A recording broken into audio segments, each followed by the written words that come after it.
More and then we are going to finish this chapter and we are going to take a break. 10 minutes, sir. Yes, in 10 minutes. Listen to me very carefully. Section 16 and section 19 are the last two important sections. Sir, what is section number 16? Rectification of name. Listen to me very carefully. Sir, I'll say the provision, listen to me very carefully. Whether through inadvertence or otherwise, the name of the company is identical to or too closely resembled to the name of an existing company. So whether through inadvertence or otherwise means either by mistake or knowingly. What has happened? The name of my company has become similar to the name of an existing company. So my company's name is Reliance. It's a very new name. But what is it? It is identical to Reliance. Now what will happen, sir? Sir, CG can take actions in two cases. Number one, CG can suo motu. Suo motu as in so ke mota ho gaya. Suo motu means what? On its own motion. On its own motion. CG can on its own motion or on an application by registered proprietor of the trademark. Registered proprietor of the trademark. That application has to be made within 3 years. That application has to be made within 3 years. CG can either suo motu on an application do what? Sir, CG will direct the company to change its name within 3 months by passing OR. Now, when CG gives you such order, there are two things that you will do. Either you will change the name. If you change the name, very good. You inform it to the ROC within 15 days. Only if you do what? Only if you change the name. But if you fail to change the name, CG has the power to allot you a new name. CG will themselves find a company and CG will give you a name and CG will allot that name. Now, sir, that you don't like that name. Can you change that name? Sir, you can definitely change it by passing OR or SR. Now you will have to pass SR because that change will be under section 16. Sorry, 13. That change will be under section 13. I'll repeat, listen to me very carefully. What is the problem? The problem is that the name of my company is identical to the name of any existing company. So who can take action here? CG. Where due to inadvertence or otherwise, that is due to mistake or knowingly or unknowingly, if the name of a company is identical to the name of an existing company, CG may on its own motion or on an application by fill in the blanks on an application by registered proprietor of a trademark.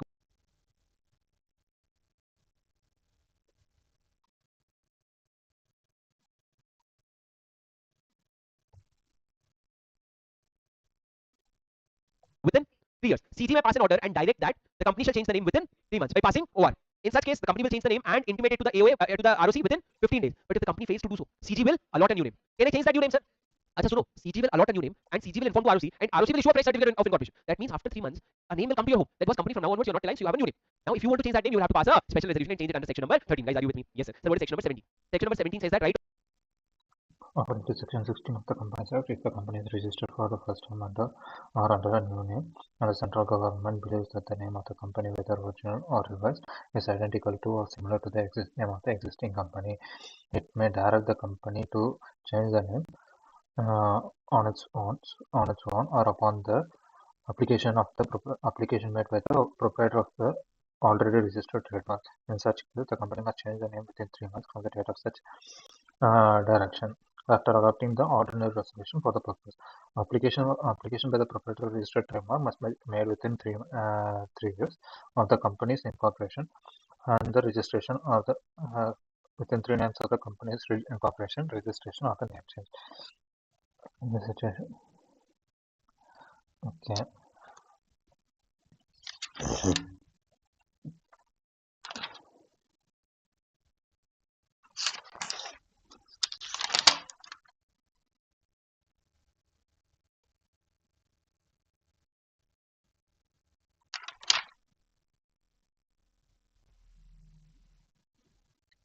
For members to obtain copies. Sir, if you are a member of the company, you want copy of memorandum, article, agreement, board resolution, special resolution, you can always ask for the company, but you will have to pay certain fees.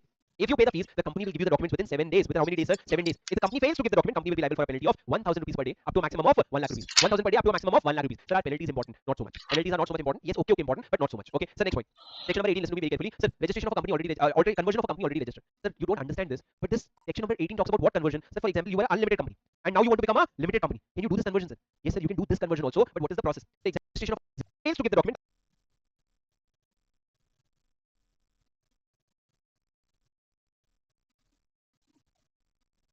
Company will be liable for a penalty of 1,000 rupees per day up to a maximum of 1 lakh rupees. 1,000 per day up to a maximum of 1 lakh rupees. Sir, are penalties important? Not so much. Penalties are not so much important. Yes, okay, important, but not so much. Okay. So next point. Section number 18. Listen to me very carefully. Sir, registration of a company already conversion of a company already registered. Sir, you don't understand this, but this section number 18 talks about what conversion. Sir, for example, you were an unlimited company, and now you want to become a limited company. Can you do this conversion, sir? Yes, sir. You can do this conversion also, but what is the process? Sir, what is the process? Sir, what is the process of conversion? Section number 18. Sir, the process. Guys, which book are you following for your revision? Like, do you have any class handmade notes? Do you have any class handmade notes? If you have handmade notes from the classes, I would recommend you prefer that. But if you don't have any handmade notes in the classes, if you did not get a chance or probably from wherever you studied you did not make that notes, please don't sit on any ICI module. It's away from your attempt. You have to spend at least 50 to 60 hours to make the notes now. And from that notes you have to study because you know for a fact that whatever revision you do from your notes, the speed is always 2x. But for a new book, if at all you are still 1.5 months or 2 months away from an exam, you can still manage a new book. But on the day before exam, you will not be able to manage. But now you have to understand that you have to make sure that any book that you have in your hand is okay for the last 1.5 day. Because anything that you don't revise in that last 1.5 day, you will not be able to write it in the exam. The language will be nowhere near to the language of law, and for a 5 marks question, you will get maximum 1 marks. You will not even remember 15 days, 30 days, 40 days, nothing you will remember. This is for sure. Why sir? Why so negative? Because we have written the exam, sir. We know it is all coming from experience, not from a teacher's experience, from a student's experience. That it is very difficult to remember things in exam. Only if you revise on the day before exam. There is something called as photographic memory. Very important thing for your exam. What is photographic memory? You are sure that your book does not cover everything, or your book is not okay for 1.5 days. But if both the conditions are covered, that your books cover everything, you're okay with that, and it is okay for 1.5 days, stick to it. Build more photographic memory. Look at your book when you're reading, so that your memory will help you, your eyes will help you in the exam. Guys, are you with me? Yes, sir. Section 17 is done. 18. So what is 18?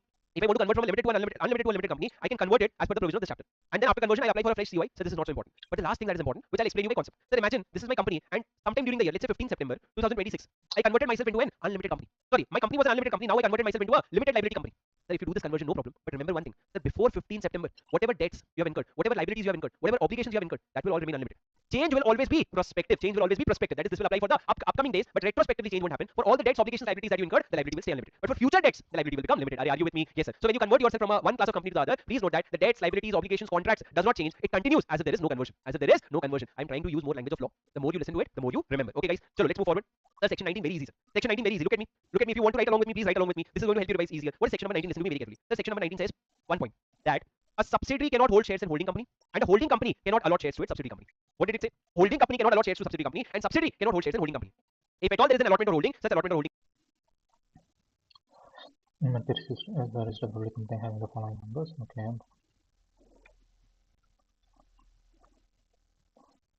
According to the state of the company, the private company means a company having a minimum period of share capital may be prescribed, and by which by which article except in limits the number to 200. However, where two or more person hold more shares and two or more person holds one or more shares, then in the company jointly they shall be, for the purpose of this class, shall be treated as a single member, provided that who are in employment of the company, the person who have been formerly employed in the company when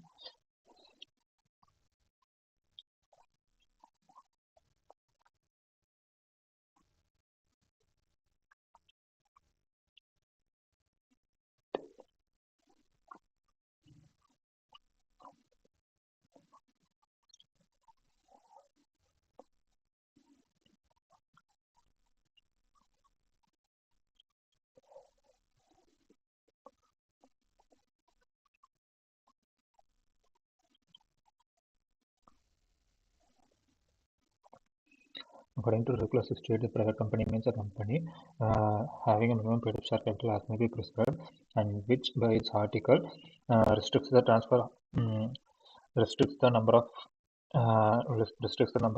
members to 200, and restricts the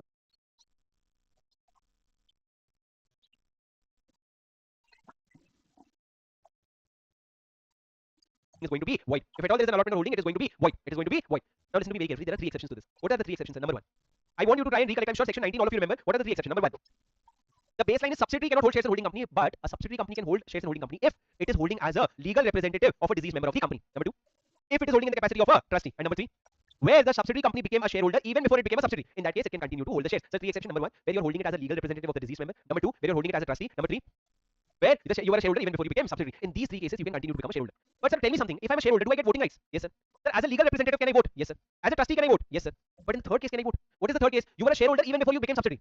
Now, after becoming subsidiary, although you can continue to hold that shares, but you will not have any voting rights. This was asked in exam. You will not have any voting rights. Are you with me? Yes, sir. Now, talking about bonus shares, sir. Will we get bonus shares? Yes, sir. All of them will get bonus shares. That is not a problem. But about voting rights, sir. If you were a shareholder before you became subsidiary, now you're a subsidiary. Now you'll not get the voting rights. So you cannot vote at the general meeting of the company. You know this question came in exams. In section number 19, there are so many questions. For section number 19, there are 5 questions in my question bank, and these 5 questions are after merging multiple questions. So at least 10 times it is asked in your exams or MTPRTB. So very important concept, sir. Did you understand? Did you understand, sir? Yes.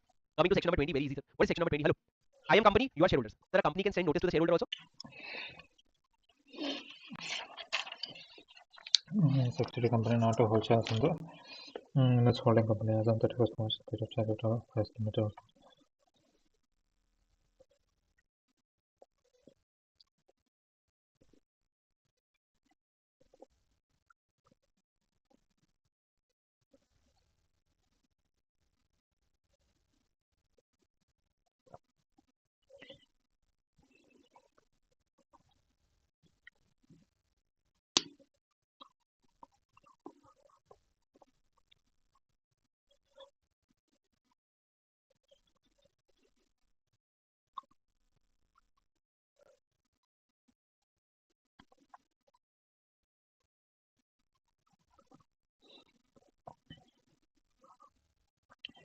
As per section 19 of the company law, no company shall either by itself or through nominees hold any shares in its subsidiary in its holding company, and no holding company shall allot or transfer its shares to any of its subsidiary companies, and any such allotment or transfer of shares to the subsidiary company shall be void, provided that nothing in the subsection applies to nothing in this section applies to the case where the subsidiary holds a share as a legal representative of a deceased member of the holding company, or where the subsidiary company holds a share as a trustee, or where the subsidiary is a shareholder even before it becomes a subsidiary of the holding company.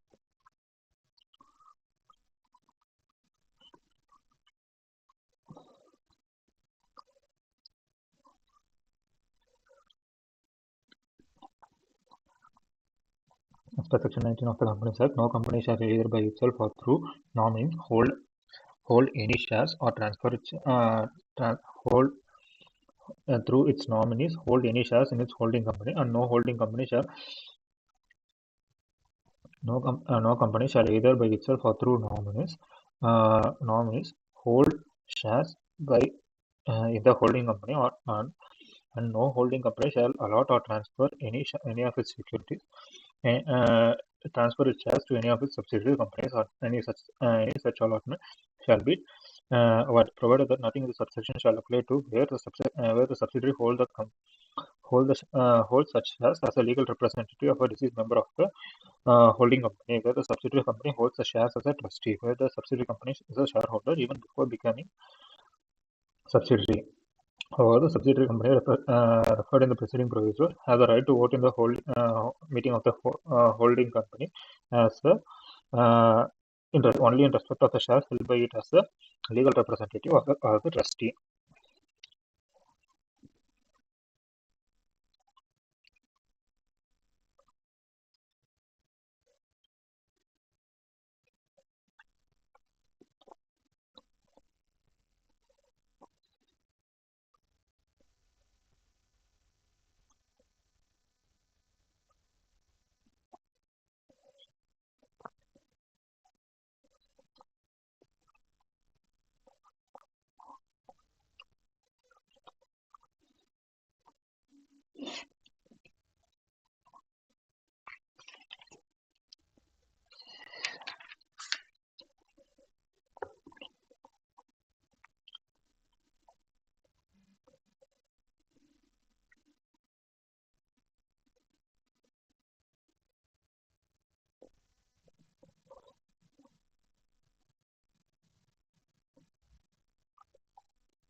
A shareholder can send notice to the company also. Sir, how will you send me any notice? If you have to send me any notice, you can do registered post, speed post, courier, or you can just leave at my registered office, or you can send it via electronic mode. Can you repeat this 5 points, sir? Number 1, registered post, speed post, courier, leaving it at the registered office, or email.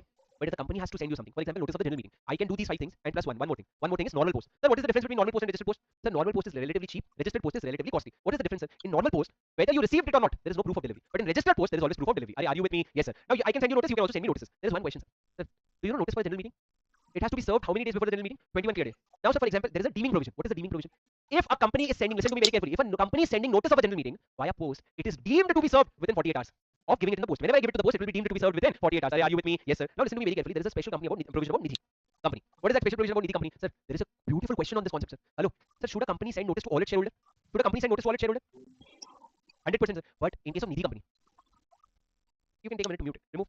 Otherwise, again, it will ring.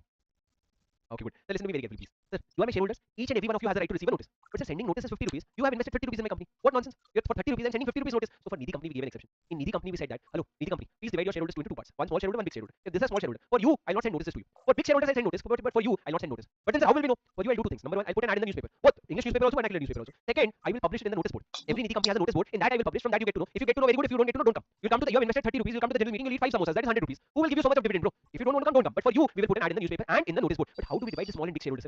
Basically, if either you have 1,000 rupees of face value of shares, or you have 1% of total pay of share capital. Either 1,000 face value or 1% of pay of share capital, you're a big shareholder. But you don't even have 1,000 rupees face value. You're not even 1% of shareholder. You become a small shareholder. You will not get the notice. Sir, is this concept clear for you? Is this concept clear for you? Yes, sir. Sir, one special provision. For example, sir, anyone here who came from a nearby place, not from Chennai? All of you are from Chennai? Yes, man. Where did you come from? Pondicherry. How far is it from here? You came for this marathon? I'll be very responsible. Don't worry. Where did you come from? From that ROC to this ROC. Coimbatore. Don't tell me. It is very pressurizing. Don't tell me. Listen to me very carefully, guys. Listen to me, please. Sir, she came from Pondicherry. Then, for example, Pondicherry, there is no. So, for example, I'm a company. I send all the notice via Blue Dart. How do I send my notice? Blue Dart. But for example, in Pondicherry, Blue Dart does not serve. So for her, every time I send notice, she is not getting the notice. Now what she's telling me is, sir, please don't send me the notice via Blue Dart. You send me the notice via DTDC. And I'm like, yes, madam, your 10 staffs are sitting with me, so I'll ask one of your staff to send it. It is not true, sir. I don't have your staff. So now if she's asking me to send it via DTDC instead of Blue Dart, I can do it, but she'll have to pay me money. Sir, how much money? Sir, that we will all mutually decide in the annual general meeting. Whatever we have decided, she can pay me. But by paying extra, she can only ask me to change the mode of delivery. Instead of post, she can ask speed post. Instead of speed post, she can ask courier. But she cannot ask me to change the address. Address I'll send in a Pondicherry because that is the registered address. If she wants to receive it in Chennai, she'll have to officially update her registered address with me. Every single time you cannot ask me, sir, this time I am not in Pondicherry, I'm in Coimbatore, so send it here. Arey, what? I'll keep doing this only or what? I will send it in the registered address. Guys, are you with me? Do you understand? Did you understand? Yes, sir. This is your complete section number 20. Coming to the last 2 sections, section number 21 and section number 22. Listen to me very carefully. Sir, what is section number 21?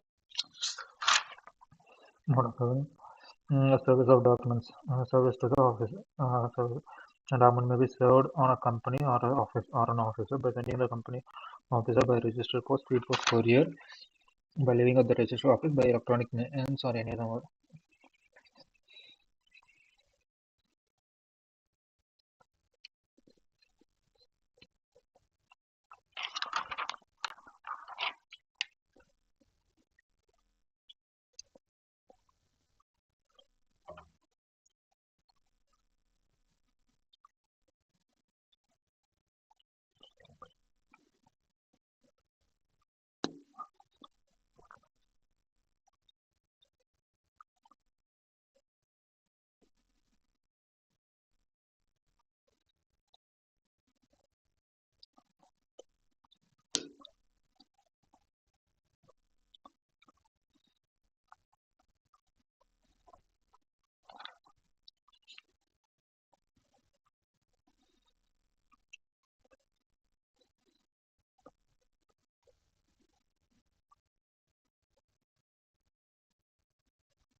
Very simple, sir. How do you authenticate documents? So if company is issuing this document, how will I authenticate it? Sir, either it will be signed on behalf of company by the key managerial person or an officer or employee authorized by the board in this behalf.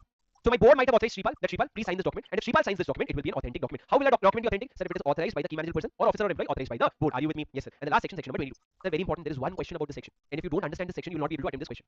Sir, this section 22 talks about 2 things. How many things? 2 things. Point number 1.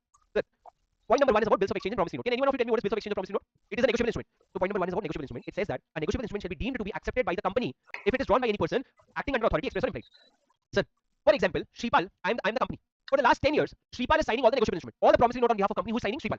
Sir, have I given express authority to Shripal? No, sir. But is there an implied authority? Yes, sir. For last 10 years, Shripal is doing so. This year also Shripal will do. So it is an implied authority. Now, when Shripal issues a promissory note, will the company be liable? The answer is yes. Why? Because Shripal had implied authority. Express authority is also okay. Implied authority is also okay. In case of what? In case of negotiable instrument, the company is liable. So tomorrow, if someone comes and asks me for the money, I will have to pay it. I cannot say that Shripal didn't have authority. I'll have to pay it. But second part is about partnership deeds.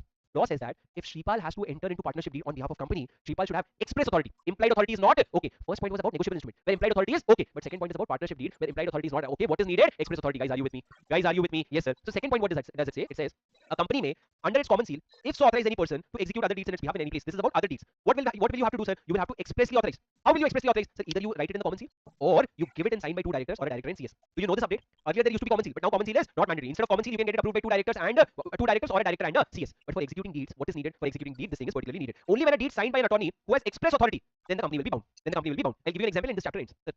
Shripal, company's name is Shripal Yadav Limited. Who is the owner of this company? Shripal. Shripal has been doing everything for the company, sir, for the last 15 years. Now Shripal entered into a partnership deed with Taslim. Shripal entered into it is a partnership deed. Don't think stories in your mind. Shripal entered into a partnership deed with Taslim.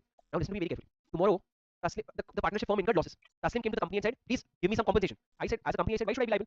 He said, why will you not be liable? Shripal signed it on your behalf, and Shripal had implied authority. What did I say?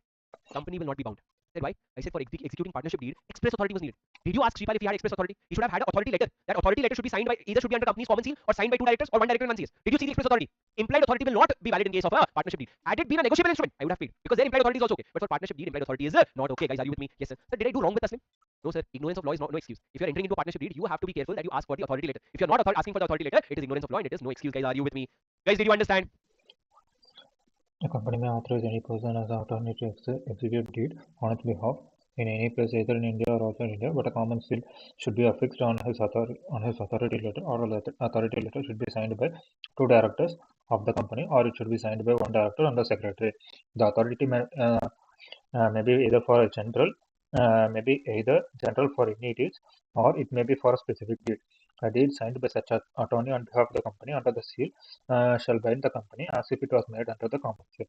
In the present case, the company has neither given any authority to the common seal of the extent. Okay. A company may authorize any person as a company may authorize any person as an attorney to execute any deeds on his behalf, either in India or outside India, whether in or outside India.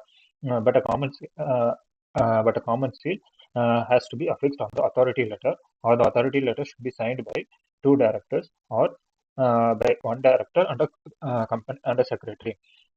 The authority letter it may either be for a general deed or for a specific deed.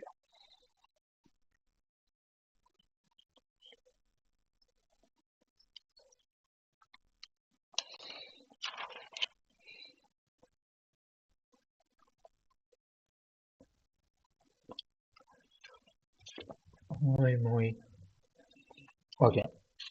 So incorporation of company, chapter 1 on the first two definitions, 3 formation of company, 4 MOA, 5 AOA, 6 effect of registration, 7 6 effect of registration. Act to MOA, AOA, Act to override MOA and AOA. 7 formation of company. 8 company incorporated for charitable purpose. 9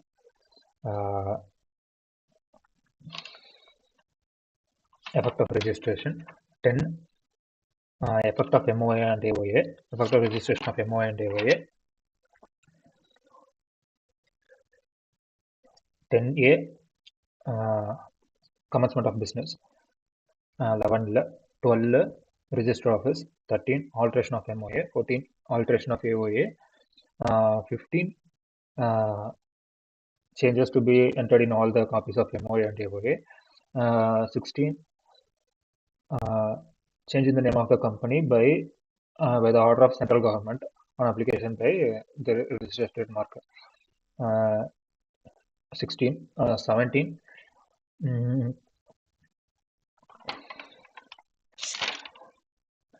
issue of MOA and AOA to members. 18. Conversion of company from limited liability to limited liability. 19. Subsidiary cannot hold shares in holding company. 20. Service of documents. 21. Authentication of documents of proceeding, either by common seal or either by key manager person or any officer authorized by the big authorized by board on execution of bills and exchange deeds. 22. Done, bro.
நானும் ஒரு வீரன்தான், வார்த்தைகள் என் கோள், என் பின்னே படைத்திரண்டால் என் முன்னே போ.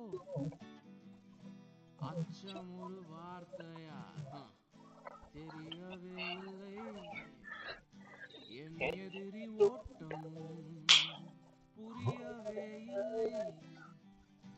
அமர்ந்த இடத்தில் இருந்து புரட்சி துவப்பேன், என் முகம் கொண்ட கொடிகள் ஊரில் நடுவேன். 1000 அம்புகள் ஆணை கிழிக்கும், என் பெயர் சொல்லி பாரு காற்றில் மிதக்கும். முக கண்ணாடி பார்த்தால் பழைய அரசன் தோன்றுகிறான், என் ஆணவ குரலை கேட்டால் அவனும் சேர்ந்தே ஒலிக்கிறான். என் வாழ்வில் ஒவ்வொரு நொடியும் மாண்ட மன்னன் காவியம், வாழ்ந்த மன்னன் காவியம், மாண்ட மன்னன் காவியம்.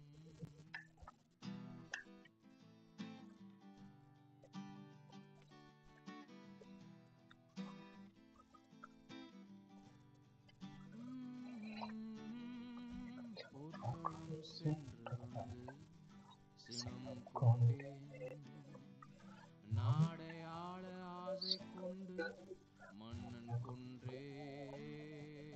போர்க்களம் சென்று வந்து சினம் கொண்டேன், நாடை ஆள ஆசை கொண்டு மன்னன் கொன்றேன். நான் முக கண்ணாடி பார்த்தால் பழைய அரசன் தோன்றுகிறான், என் ஆணவ குரலை கேட்டால் அவனும் சேர்ந்தே ஒலிக்கிறான். என் வாழ்வில் ஒவ்வொரு நொடியும் மாண்ட மன்னன் காவியம், வாழ்ந்த மன்னன் காவியம், மாண்ட மன்னன் காவியம்.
Pakka promise, did you understand? Yes, sir. We will take a just quick 5 minutes break. Take.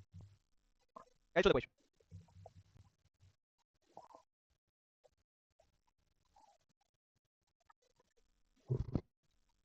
हाँ जी दोस्तों, क्या हाल है?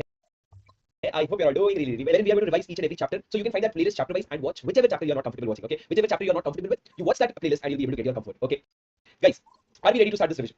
Are we quickly ready to start this revision? Can you hear me? Not make public offer. You can only make private placement.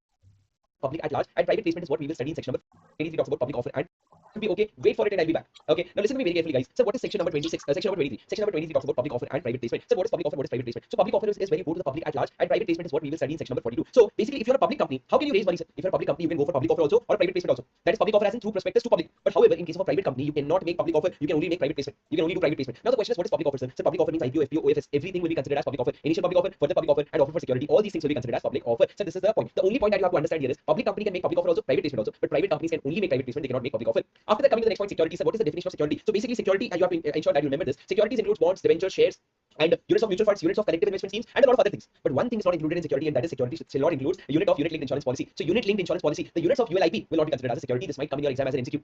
After that, guys, what is the definition of prospectus? Prospectus means basically any documents described or issued as a prospectus. If I give you a piece of paper and I say this is prospectus, then according to law, this is prospectus, and it includes red herring prospectus, shelf prospectus, or any other notice circular inviting offers. From any notice based on which you are asking offer, that will be considered as a prospectus. So prospectus is a very vast definition. Anything that you call as prospectus will be considered as prospectus. After this, that is coming to the next section, which is section number 24. Section number 24 is a very simple thing.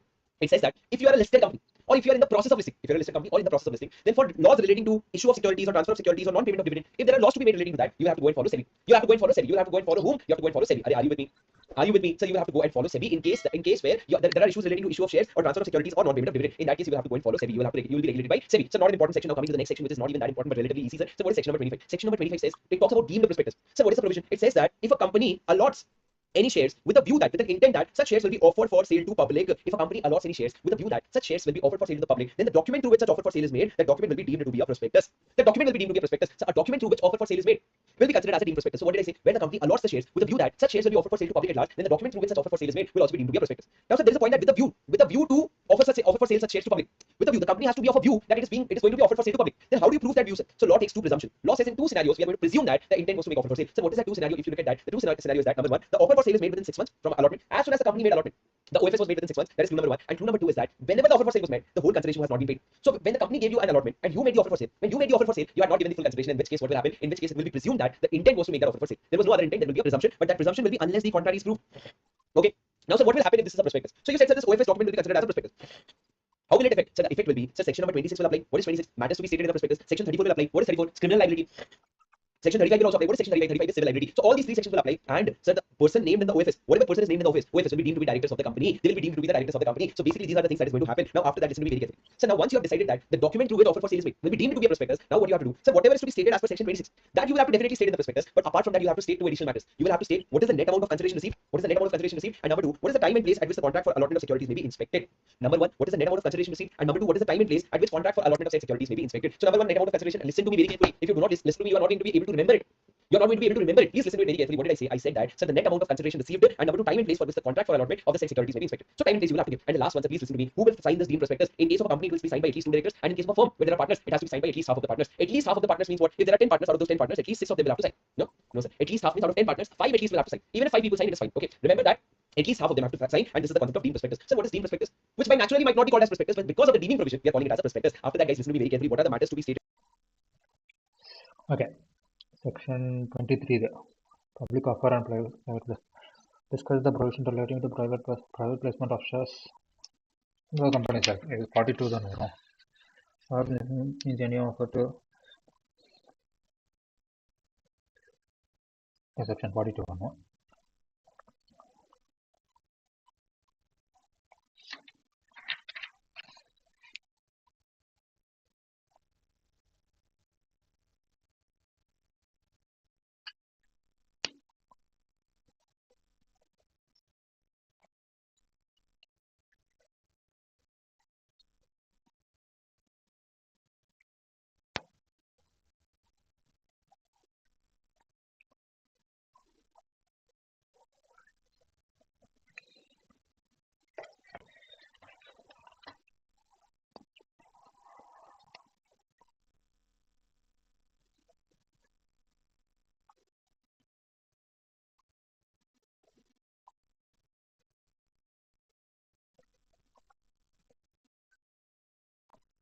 Explain the concept of deemed prospectus. Deemed prospectus. So section 25(1) of the Companies Act, any document which offers by which an offer for sale for security is made to the public and the company allots or agrees to allot securities in terms thereof, then such document shall be for all the purpose be deemed as to be a prospectus, and all the alignment and rules resembling the prospectus and liabilities in respect of the statement of omission there shall apply.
Any document by which an offer for sale is made to the public and the company allots or agrees to allot the securities in terms thereof, then such document shall, for all the purpose, be deemed to be a prospectus, and enactment and rules and regulations as to contents in the prospectus and as to the liability in respect of misstatements or omissions therein shall apply to the effect.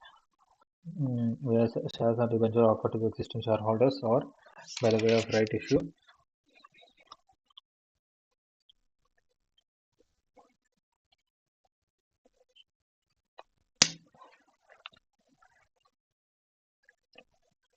Okay, சொன்ன மாதிரி எழுதிடலாம். Where a company allots with a view to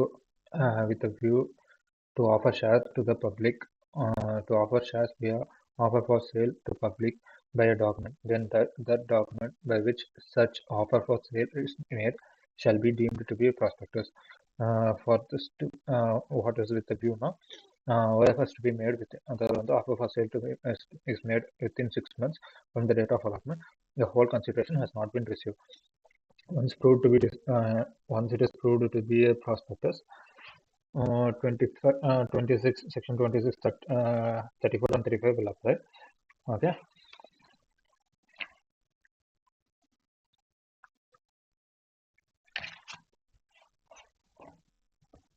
in the prospectus. Sir, what are the matters that you're going to write in your prospectus? Listen to me very carefully. Sir, number one, your prospectus should be dated and your prospectus should be signed. It should be dated and signed. There should be a date in the top right corner and there should be a signature. So the question is, who will sign such prospectus? The answer is, it has to be signed by all the directors of the company. Not at least half. It has to be signed by all the directors of the company. It has to be dated and signed by all the directors of the company. So what is the relevance of the date? Why do we have to put a date to the prospectus? Because the date of the prospectus will be the deemed date of publication. It will be deemed to be the date of publication. Whatever date you have mentioned in the prospectus, that date will be deemed the date of the publication of the prospectus. Are you with me? Guys, are you with me? Can you hear me? Yes, sir.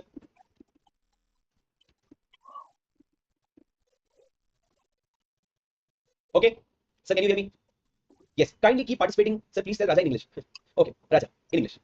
Listen to me very carefully, guys. Please listen to me very carefully. Sir, keep participating along with me and keep speaking along with me. Sir, the prospectus has to be dated and signed. The date will be the deemed date of the prospectus. The deemed date of the publication and signed will be signed by all the directors. All the directors have to sign. Apart from that, sir, what will you write in the prospectus? So I said in the prospectus you will state all the information and the reports, financial reports, as prescribed by SEBI in consultation with CG. So all the reports and information that's prescribed by SEBI in consultation with CG. But as long as SEBI does not prescribe it, whatever SEBI regulations are already made, those regulations will apply. So you have to give every report that SEBI speaks in consultation with CG. But till the time SEBI gives its report, you will have to do what? You will have to comply with SEBI regulations. More importantly, you will have to do write two things. Number one, a declaration that all the compliances are done. You have complied with this act completely. That declaration you will have to give, and a statement that nothing is contrary to this act. That nothing in this act is contrary. You have to give a statement. A statement that all the compliances, declaration that compliance is done, and a statement that nothing is contrary. So these are the things that you have to follow about a prospectus. But now listen to me very carefully. The subsection 1 will not apply in two cases. Number one, where the issue is to existing member or debenture holder, or where the issue is uniform with the shares or debentures previously issued and are currently quoted in the stock exchange. So what am I doing, sir? If I've already issued one share and that same shares I'm issuing again to my existing members, then in that case I don't need to comply with subsection 1. And number two, if I've already issued that class of shares and that shares are also listed on the stock exchange and now I'm issuing it to new people, also then I don't have to give any sort of declaration. It is not, in that case, provision 1 is not applicable. After that, sir, listen to me very carefully. Sir, why do you have to give a date? Because that date is deemed to be the date of the publication. After that, sir, what will you do? Once your prospectus is ready, you will have to file that prospectus with the ROC. It has to be filed with the ROC. And once you file it with the ROC, the validity will start. And that validity will be for 90 days from the date of delivery. The date you deliver it to the ROC, that is when validity will be starting and it will be valid for 90 days. So now what about expert? What if there is an expert statement in the prospectus? Guys, this is a revision and not a regular class. Let me tell you, if you want classes, the classes are separately there in English also. 100% English, recorded, not dubbed. It is original English. You have to take that classes, but this is revision. You have to focus on revision, sir. What if your prospectus includes an expert statement? If there is an expert statement, what will you do about it? Guys, listen to me very carefully, sir.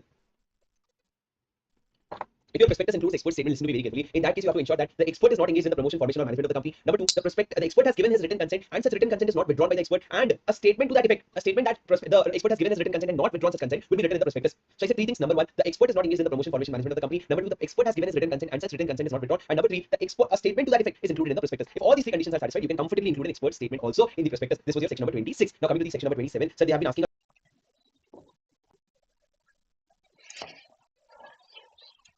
Order again 26.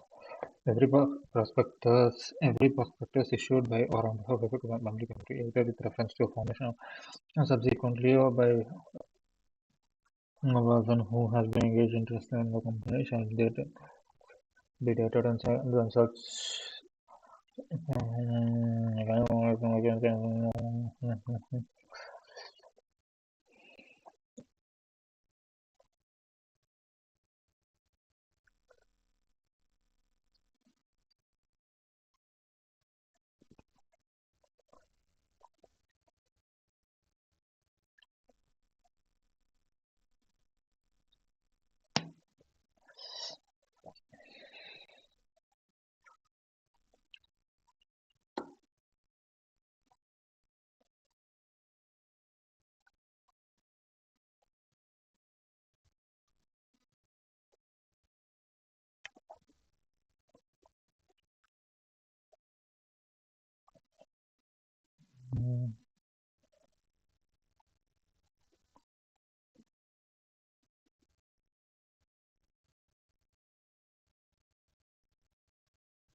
Okay, matters to be stated in prospectus.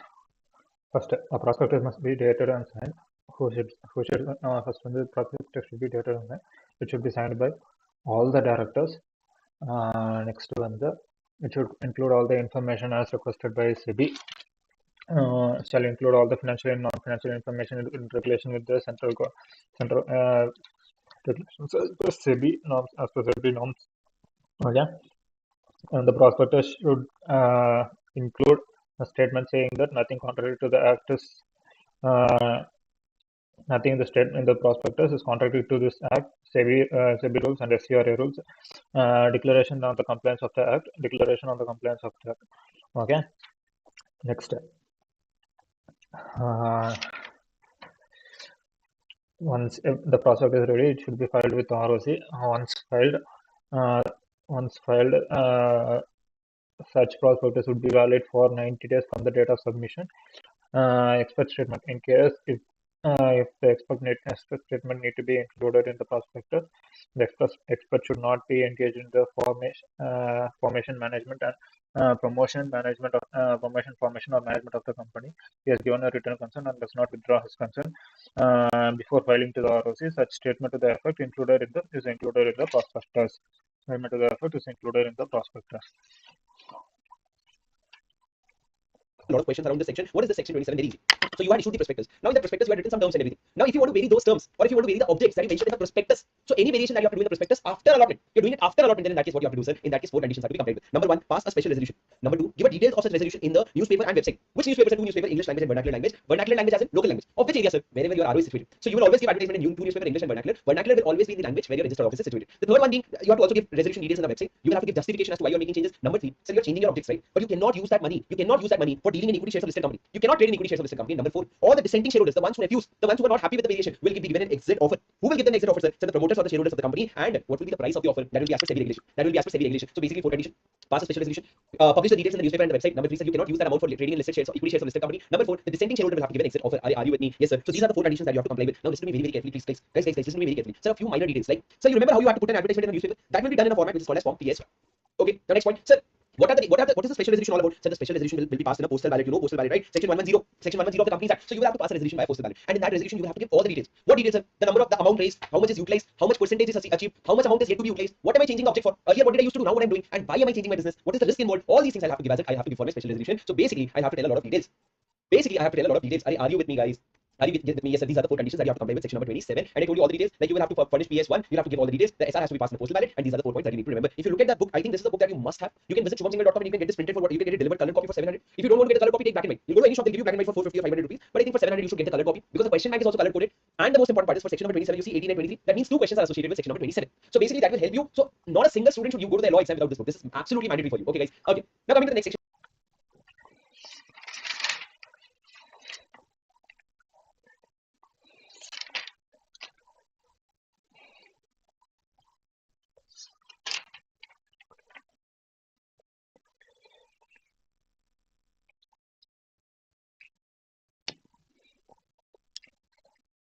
Notice to shareholder. Notice and prospectus. The object shall contain the following particulars: total money received, the total money utilized for the object stated in the prospectus, total unutilized amount out of the money raised by proposed alteration of change of the justification for alteration of change, the amount proposed to be utilized for the new objective, estimated financial impact on the alteration. Okay, relevant information of the publication and details of such resolution need to be published in newspaper, one in English and one in vernacular language, which is in circulation, where the place of registration or the advertisement giving each resolution should be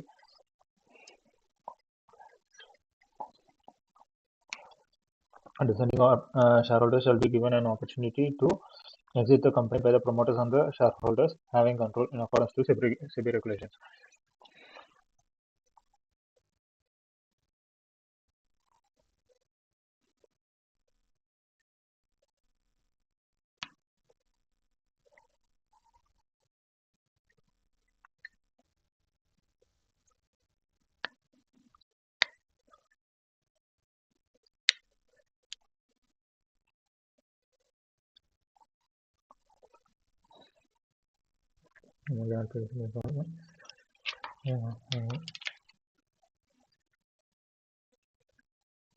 Like section number 28, what is section number 28? Section number 28 talks about offer for sale. So how does an offer for sale happen, sir? Certain members of the company, they authorize the company to do the offer for sale on their behalf and take the money and give it to those shareholders. Now, once the offer for sale is done, the members will reimburse the company for all their expenses, whatever expenses that company has incurred. But what is offer for sale, sir?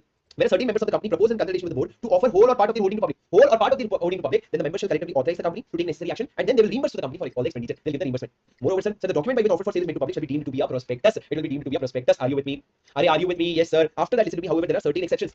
Like in case of offer for sale, what is the basic exception? Listen to me and only the points that I'm telling that you need to remember. Number number 1 said the provision of minimum subscription will not apply. You remember how minimum subscription was given in the prospectus, which used to be 90%, that is not applicable. The provision of minimum application value is not going to apply. Minimum application value is not going to apply. And number 3, the provision that board has to give report on the utilization of the money, that report is also not applicable, because why? In offers for sale, what happens, sir? This member wants to sell his shares to company, to the public at large. Right? So the company will take the money and give it to the member. So for example, the company to 50 crore. Where is it going? It is going to the member. Who is going to use it? The member is going to use it. So the company's board of directors does not have to give a report on the utilization. They don't have to tell us how did they utilize the money, because they did not utilize the money. The money was utilized by that other person. Are you with me? Are you with me? Yes, sir. Now let's move to the next important section, which is section number 29. Listen to me very carefully, please, guys. I need your 100% attention. I'll make section number 29 very easy for you. So what is section number 29 all about? Listen to me. Look at the screen and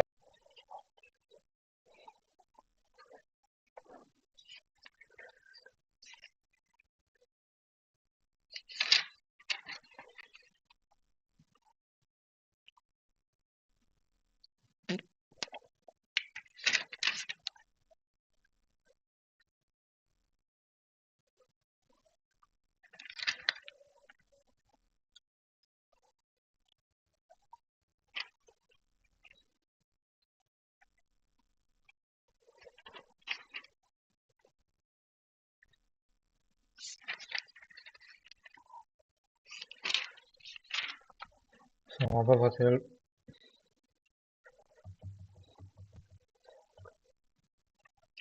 Where certain members of the company proposed in consultation with the board of members in consultation with the board of directors.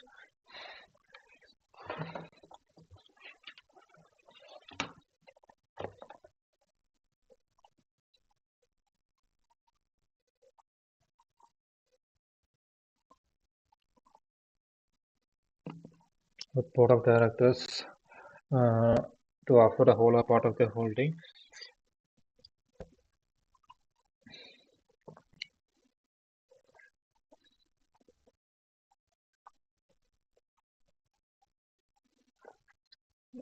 to the public. The members shall collectively authorize the company to take necessary action on the offer for the offer of sale. They shall reimburse the expenses. Okay, the document through which okay, there are certain members of a company in consultation with the board of director to offer whole or part of the whole or part of their holding to the public. The members shall collectively authorize the company to take necessary action for the offer for sale. Then they should reimburse the expenses which incurred. Document by which offer for sale is made to public is deemed to be a prospectus. Shall apply. Okay. Is on the exemption to certain matter. The provisions relating to the minimum subscription is not required. Provision related to maximum application value is not required. Provision regarding the statement of board utilization of money is not required.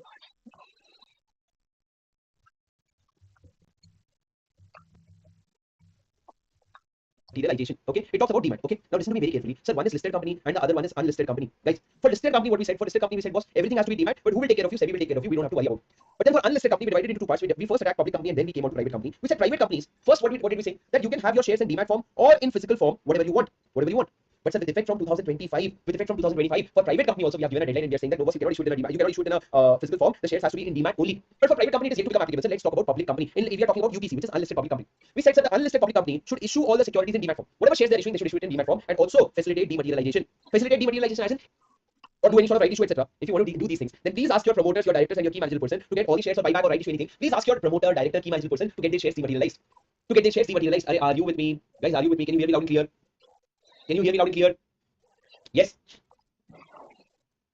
Yes. Okay. Are you sure? Okay. So this was about unlisted public company. After that, we said that if there is any member who wants to transfer his shares or apply for any upcoming shares, then he will also has to get his shares dematerialized. And for these members, we kept a deadline of 2nd October 2018. We said after to give a facility for dematerialization. So what is the facility for dematerialization? You will need a team of 3 people. DRS. So what is D? So D is depository. What is R? Sir, R is registrar to an issue. And S, sir, S is a share transfer agent. So these are the 3 people that we would need. Please listen to me very carefully. These are the 3 people that we would need. Now after that, why is there so much of lag?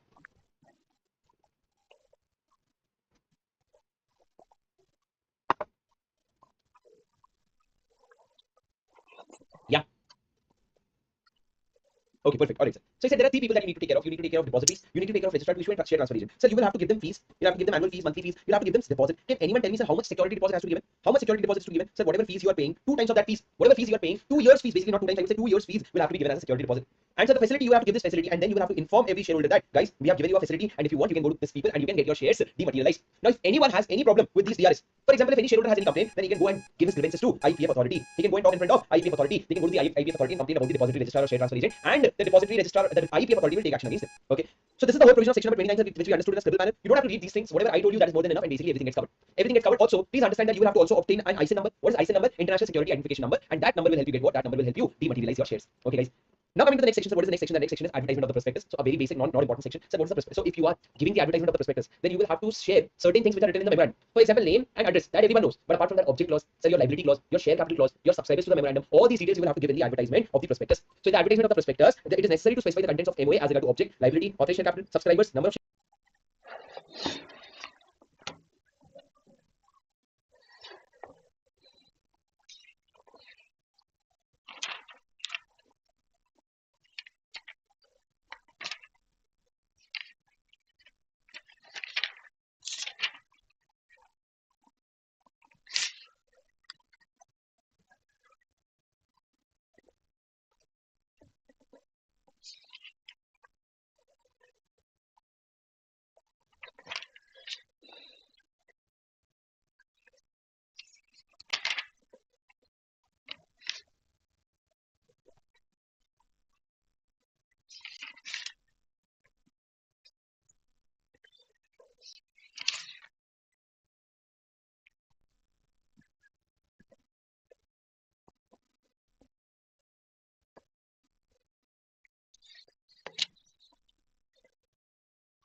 shares and capital structure. All these things you will have to disclose in the newspaper. Are you with me?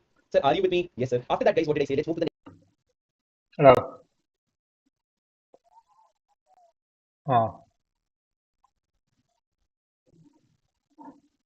next three sections. The next three sections are super important and relatively very easy, sir. Next three sections are about the kind of prospectus. First, we are going to